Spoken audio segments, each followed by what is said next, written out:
Hello, this is Jacob_114, and today I'm here to review the new show on Disney Plus, Your Friendly Neighborhood Spider-Man, episodes 1 through 2. What you might be asking is, why am I doing this all of a sudden?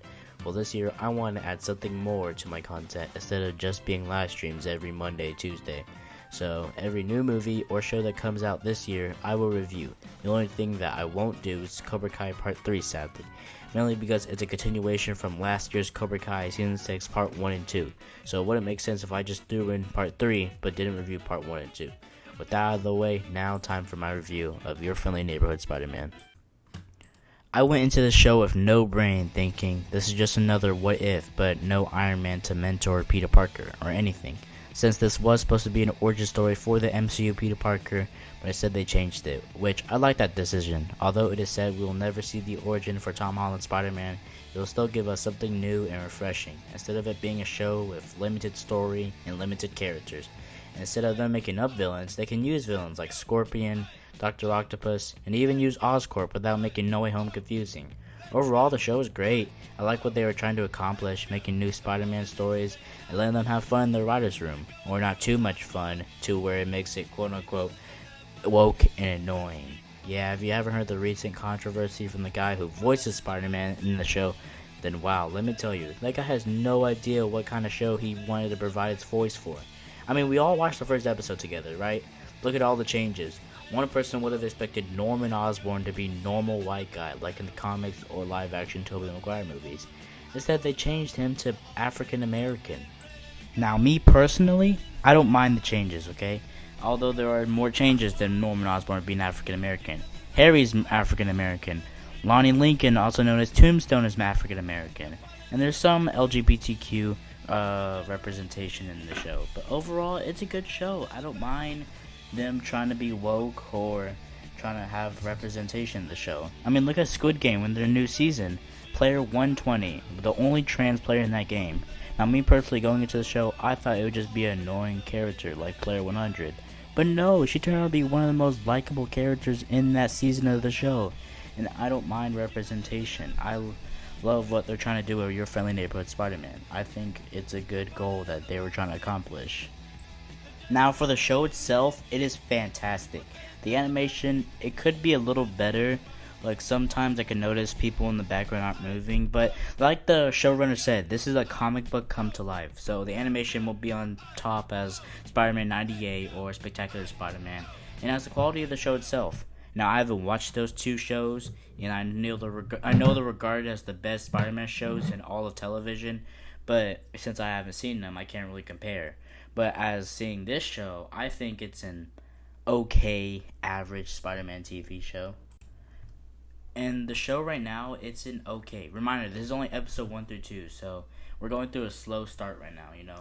It's all about Peter fighting minor villains and, like, stopping neighborhood-friendly crimes, like Harry Osborn being mugged, or someone getting the password to an apartment building.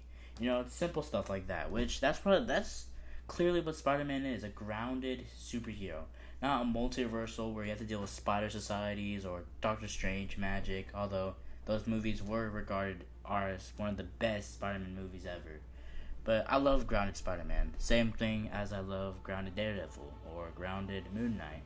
And that's what I like about those heroes. They're out on the streets stopping crimes, while Doctor Strange and Iron Man are dealing with global threats.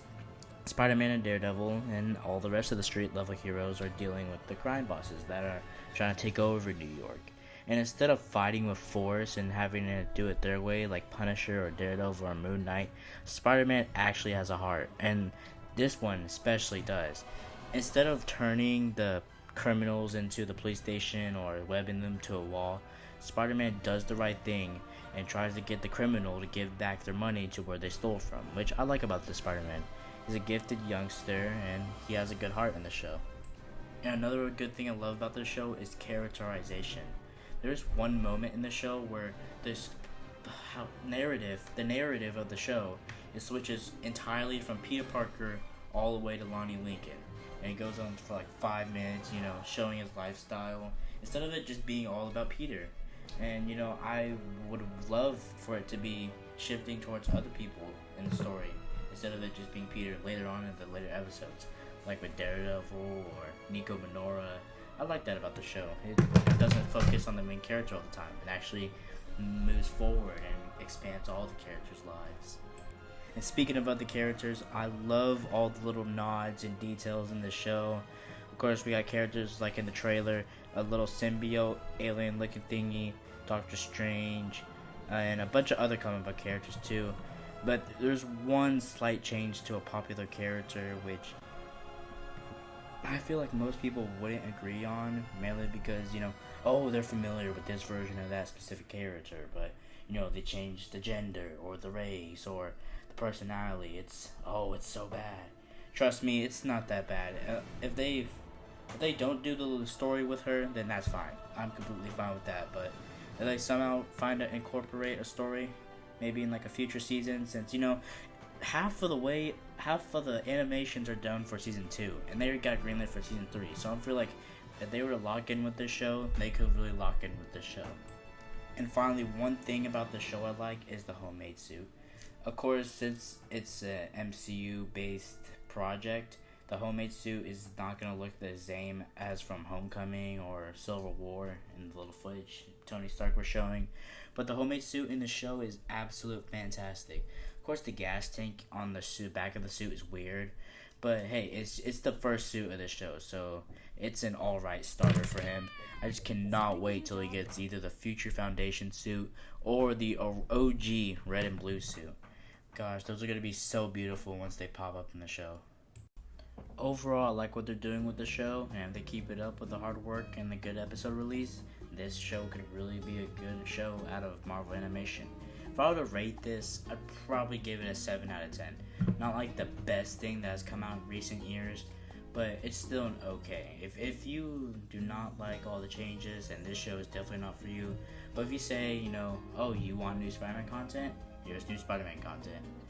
Anyway, anything else to add on to the review? Couple more things. First, action's good. Mainly the action is just from the trailers you've seen, but there's one moment where if you watch it, you'll be like, yep, this was definitely supposed to be for the MCU. And swinging, just basic, again, MCU based on swinging. And one more last thing before I end off this review.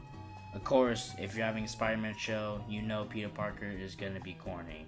And this Peter Parker, I didn't really notice a lot of corny moments. Of course, the internet will, because it's the internet, they're going to point out anything that's corny. But come on, you have this Spider character that's going to say corny stuff all the time. It's literally in his blood, and all across his variants too. Voice actor from the PS5 games, which have a very dark tone and very serious story. And in this game, multiverse is tearing apart. And if you heal from a med pack from this Spider-Man, he'll say something corny like, better than Aunt May's chicken pot pie soup, or something like that. And yeah, of course you can expect Parker to be a little bit corny and serious to situations, or corny just in general. But yeah, that's basically all I have for this review of Your Friendly Neighborhood Spider-Man. Overall, 7 out of 10 show. Hopefully it gets better as it keeps going. Can't wait for the arrival of so much other characters like Daredevil, Scorpion, and Dr. Octopus. That's it for today's review, and next review will be coming in really soon. Yep, thanks for watching. Goodbye.